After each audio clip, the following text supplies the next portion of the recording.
એકદમ જબરદસ્ત ગરમીની વચ્ચે ગુજરાત રાજ્યની ને કુદરતની ભેટ સમા મળેલા 1600 કિલોમીટરના દરિયા કિનારા અને સમુદ્રની સમૃદ્ધિ વિશે સમજતા રાજ્યની રાજનીતિ અને દેશની રાજનીતિના દરેક મુદ્દાઓ તમારા સુધી પહોંચાડવા છે. નમસ્કાર, આપની સાથે હું દેવાંશી.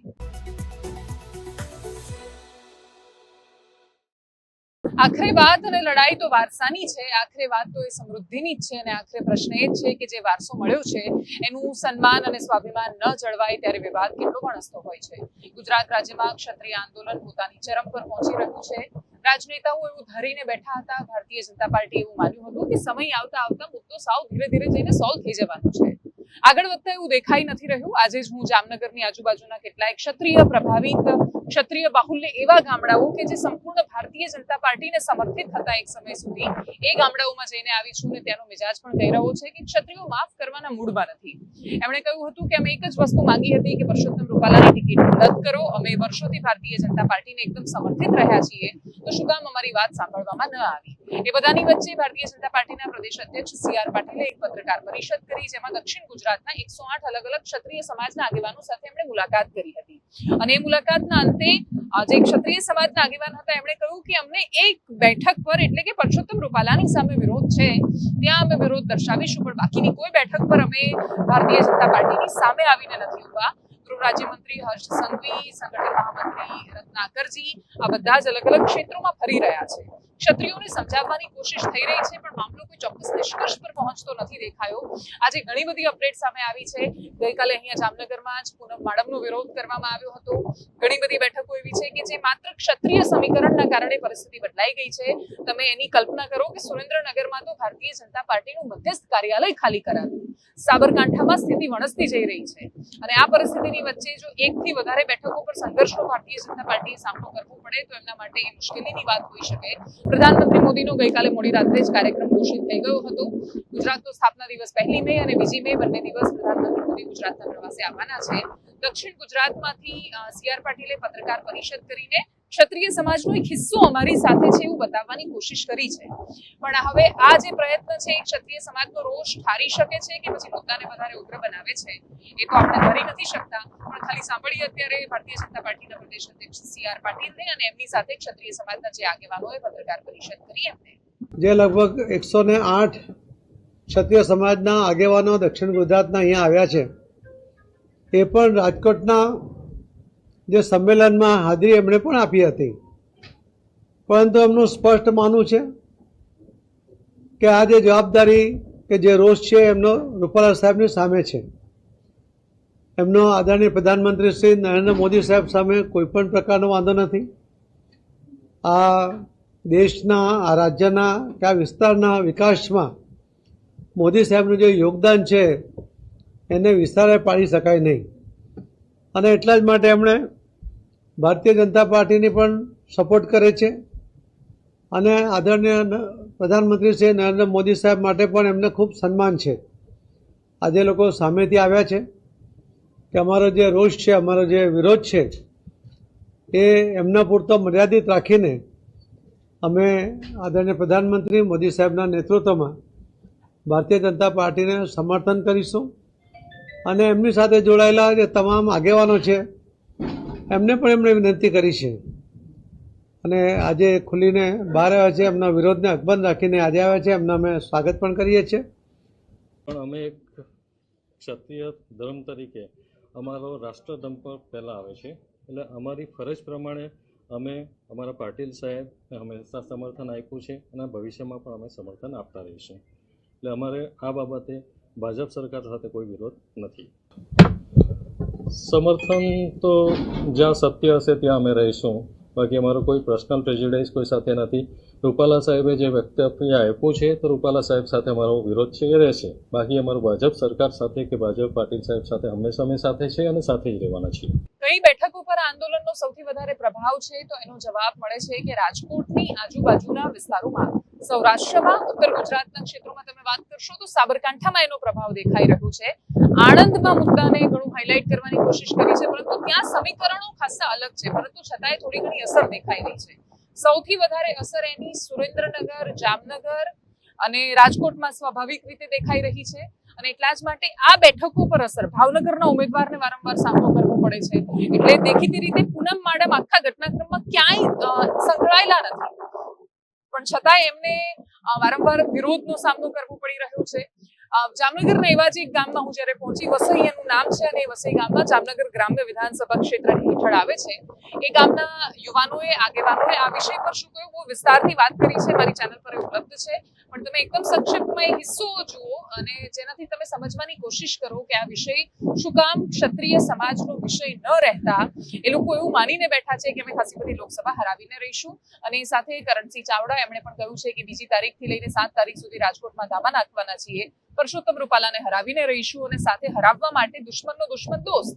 એટલે કોંગ્રેસને તો એક હવે તૈયાર થાળી ફરી એકવાર આંદોલન રૂપે મળી છે. કેટલો ફાયદો મળી શકે છે એ તો ચૂંટણીના પરિણામોમાં ખબર પડશે. જો અને તો વચ્ચેની આખી પરિસ્થિતિની વચ્ચે ground zero report Karansinh Chavda, બધાને સાંભળીએ. મોદી સાહેબ જે કરે એ કામ બધાય આપણે ગમે છે, જે કરે. તમે બીજેપી ફેન છો, ફરક નથી પડતો મુદ્દો ચાલતો હોય તો? ના, મુદ્દો ચાલે, ફરક પડે, પણ પેલા નરેન્દ્ર મોદી આપણે ફર્સ્ટ, પછી સમાજ. ના, સમાજ પેલા. અરે તો આ તો કન્ફ્યુઝન ના થયું? કન્ફ્યુઝન થયું, પણ હવે જોઈએ આગળ શું થાય છે, વિચારી. અને સમાજના આગેવાનોએ જે સંકલન સમિતિ છે અમદાવાદમાં પ્રેસ કોન્ફરન્સ કરે છે દર થોડા દિવસે, એમણે એવું કહ્યું છે કે અમે કોંગ્રેસને સમર્થન જાહેર કરીએ છીએ. હા, તો કશો વાંધો નહીં, અમે કોંગ્રેસ તરફથી.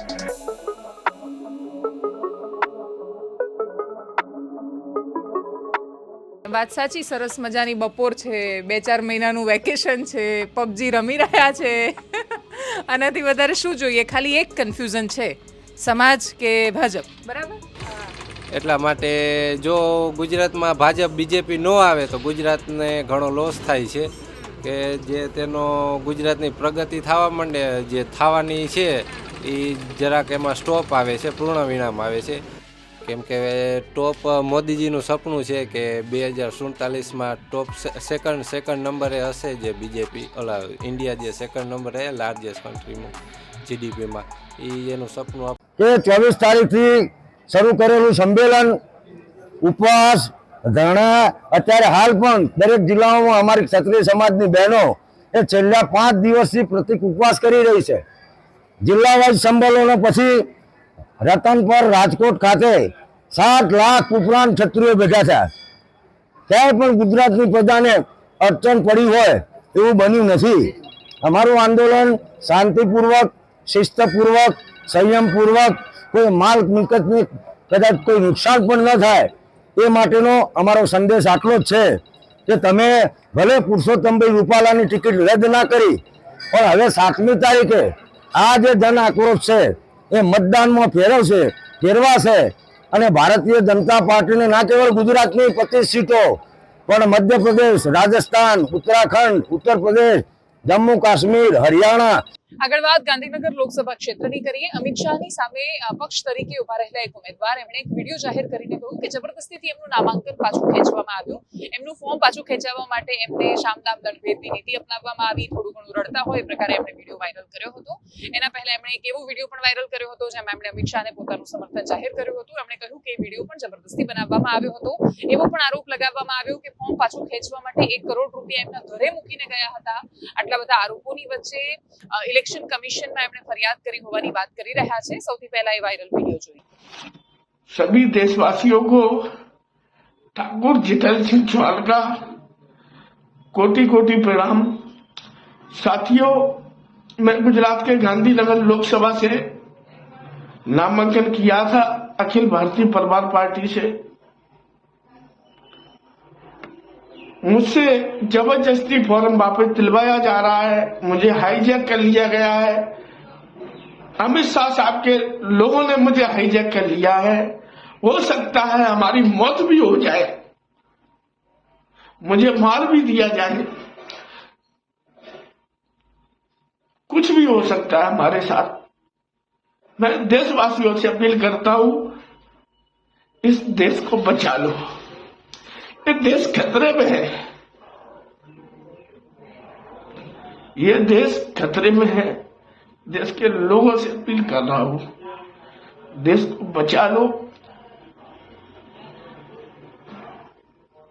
હવે આ વિડીયોમાં કેટલી સચ્ચાઈ અને એના વિશે જે વાત ઉમેદવાર જે કહી રહ્યા છે એટલું સામે છે, પરંતુ બંને ઘટનાક્રમને સાથે સમજવા છે. જેમ કે નિલેશ કુંભાણી સુરતમાંથી એમના પત્ની સામે આવીને એવો દાવો કરે છે કે ભાઈ હું આવીને કંઈ પણ કહું છું તો મીડિયા એને મસાલો બનાવી દે છે અને એટલા જ માટે મારા પતિએ કોઈ દગો નથી આપ્યો, એમની સાથે દગો થયો છે એવું એ પ્રસ્થાપિત કરવાની કોશિશ કરે છે. સુરતમાંથી એ પ્રકારનો ઘટનાક્રમ અને આંખો દેખી સામે આવી કે જ્યાં અનેક લોકો એવું કહ્યું કે ભાઈ ફોર્મમાં જે સહી કરી હતી એ તો ટેકેદારોએ જ કરી હતી, અમે અમારી આંખો સામે જોયું છે કે એ લોકોએ સહી કરી છે.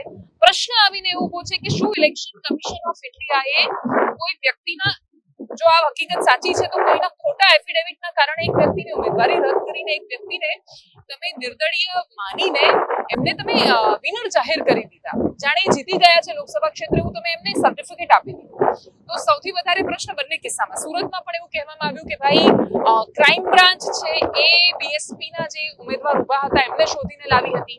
ગાંધીનગરમાં એક વ્યક્તિ કહી રહ્યો છે કે પોલીસ મને નજરકેદ રાખી રહી છે, તો પોલીસ શું કામ આ રોલમાં સહભાગી થઈ રહી છે? ફરી એકવાર એક દુર્ભાગ્યપૂર્ણ હકીકત આપણી સામે આવી રહી છે કે જિસકી લાઠી ઉસકી ભેંસ. જે સત્તામાં હોય પોલીસ એની કઠપૂતળી બની જાય છે. પોલીસ એ નથી વિચારતી કે એ લોકોની જે છવી સામાન્ય માણસની વચ્ચે જાય છે એના કારણે આવનારા સમયમાં કોઈ પણ સામાન્ય માણસ તમારા પર ભરોસો નહીં કરે અને પ્રશ્ન કરશે. ભરોસો બહુ બધા પરથી તૂટ્યો છે. મીડિયા પર ભરોસો નથી, પોલીસ પર ભરોસો નથી, ચૂંટણી પંચ પર ભરોસો નથી, તો કોના પર ભરોસો રહેશે? અને એટલા જ માટે આ પ્રકારની પરિસ્થિતિનું જ્યારે નિર્માણ થાય ત્યારે એ વધારે સંવેદનશીલ અને ગંભીર બની જતી હોય છે. સુરતમાં જો ખરેખર નિલેશ કુંભાણીને કોઈ છેતરી ગયું છે તો કાર્યવાહી તો ટેકેદારો સામે થવી જોઈએ કે એમણે ખોટી એફિડેવિટ કરી છે. આ બધી વાતમાં ભોગ સુરતની જનતા શું કામ બને એ પ્રશ્ન યથાવત છે. બનાસકાંઠામાં ગેનીબેન ઠાકોરે પણ પોલીસને ઘેરી હતી, પોલીસ પર એમણે આરોપ કર્યા અને એટલે સૌથી પહેલા ગેનીબેનને પણ સાંભળીએ એમણે શું કહ્યું. કોંગ્રેસના આગેવાનોના ફોન લઈ અને તમારે એનું કલેક્શન કરવાની જરૂર નથી અને ધાક ધમકી આપવાની જરૂર નથી. આ મારો ક્ષત્રિય અને આ સમાજને મારા મતદારો બેઠા 5 પછી 5, 10, 15 એફઆઈઆર થાય ને તો બાપુ તૈયારી રાખજો, એમાં આપણે કાંઈ ઓલું દવાનું નથી. અને એવા પોલીસવાળા ગામમાં આવીને કોઈ દાટી આપતા હોય ને તો એમને કહેજો કે આ તમારું આકાઓનું રાજી કાયમી રહેવાનું નથી. એ તમે 8મી તારીખ સુધી તમને સારી જગ્યાએ મૂકવા માટેની વાતો કરશે, તમને ફૂલાવશે, પણ નોકરી તમારે 58 વર્ષ કરવાની છે અને 58 વર્ષ નોકરીનો પગાર એ તમે ભાજપનો પગાર નથી લેતા, તમે પ્રજાના પરસેવાનો પગાર લ્યો છો. તમને લોકોના પૈસા જે ટેક્સના પૈસા છે એનો પગાર મળે છે. એટલે આટલી બાબત ધ્યાનમાં રાખીને મહેરબાની કરજો. અને મેં કીધું એમ કે અમે ગાંધી વિચારધારાવાળા કાયદો વ્યવસ્થાને માનીએ છીએ, બધાને સન્માન આપીએ છીએ, પણ છતાં તમે તો કાયદાને ઓવરટેક કરીને, નિયમોને ઓવરટેક કરીને ક્યાંક ને ક્યાંક કોઈને દબાવવા માટેના પ્રયત્નો કરશો તો પછી તમે જેવા છો એવા અમને થવામાં વાર લાગશે નહીં. ગેનીબેન બનાસકાંઠામાં જબરદસ્ત રણ બનાવવાની કોશિશ કરી રહ્યા છે. બીજી બાજુ બનાસકાંઠામાંથી જ કોંગ્રેસ સાથે સંકળાયેલા આદિવાસી વિસ્તારના કેટલાય કાર્યકર્તાઓ રેખાબેન ચૌધરી બનાસકાંઠાના ભારતીય જનતા પાર્ટીના ઉમેદવાર એમની હાજરીમાં ભારતીય જનતા પાર્ટીમાં જોડાયા અને એટલા જ માટે બનાસની બેન તરીકે એમણે જે આખું વાતાવરણ ઊભું કર્યું, પણ જો એક પછી એક લોકો નેતાઓ છૂટતા જશે, કોંગ્રેસ સંગઠિત નહીં રહી શકે તો પછી શું થશે એવો મોટો ગંભીર પ્રશ્ન છે. એક બાજુ કોંગ્રેસ એવો દાવો કરે છે કે ક્ષત્રિય સમાજના લોકો અમારી સાથે જોડાયા છે, ભારતીય જનતા પાર્ટી દાવો કરે છે કે આદિવાસીઓ છે એ વિશાળ પ્રમાણમાં અમારી સાથે જોડાયેલા છે.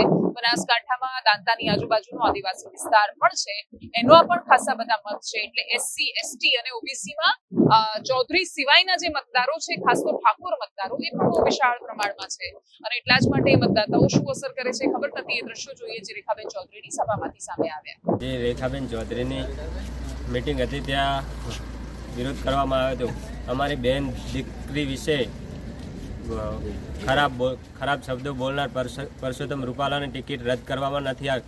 તેથી અમારા દરબાર સમાજમાં પૂરજોશથી રોષ ભરાયેલ છે અને આજે અમે પૂરજોશથી વિરોધ કરીએ છીએ અને ભારતીય જનતા પાર્ટીનો બહિષ્કાર કરી કોંગ્રેસને સમર્થન ટેકો કરીશું. જે અમને પોલીસ સ્ટેશનમાં દબાવવામાં આવ્યા એક આઈપીએસ અધિકારી અને ખોટી રીતના અમને કે તમે આ કોમ કેમ કરો છો, ઓમ છો. આ અમારે એક સમાજને માટેનું જે હતું અને ઓનો અમે હવે ભાજપનું ભેગા હતા, પણ હવે અમે બધા થઈ બાબર સમાજ અને જાગીરદાર સમાજ ભાભર તાલુકાના બધાએ આનો ખૂબ વિરોધ કરશું અને હવે અમે બટનથી જવાબ આપશું. એ સિવાયના પણ ઘણા બધા રાજકીય મુદ્દાઓ છે, પરંતુ ગુજરાત રાજ્યના 1600 કિલોમીટરના દરિયાકાંઠે એના એક હિસ્સાના કાંઠે દ્વારિકાથી પોરબંદર જતા વચ્ચે એક સુંદર મજાનો અને અનટચ્ડ જેને બીચ કહી શકાય એ પ્રકારનો દરિયો તમને બતાવવો છે છેલ્લે. અને કહેવું છે કે તમારા સુધી ઘણા બધા દ્રશ્યો પહોંચાડવાની વચ્ચે અમે બહુ જ સુંદર દ્રશ્યો પણ જોતા હોઈએ છીએ. અને એટલા જ માટે ગુજરાતના દરિયા કિનારાની આ થવા જઈ રહેલી સુંદર સાંજ અમારા જમાવટના દર્શકોને નામ તમારા જીવનમાં પણ ખૂબ જમાવટ થતી રહે એવી અપેક્ષા સાથે એનાલિસિસમાં અત્યારે બસ આટલું જ. નમસ્કાર.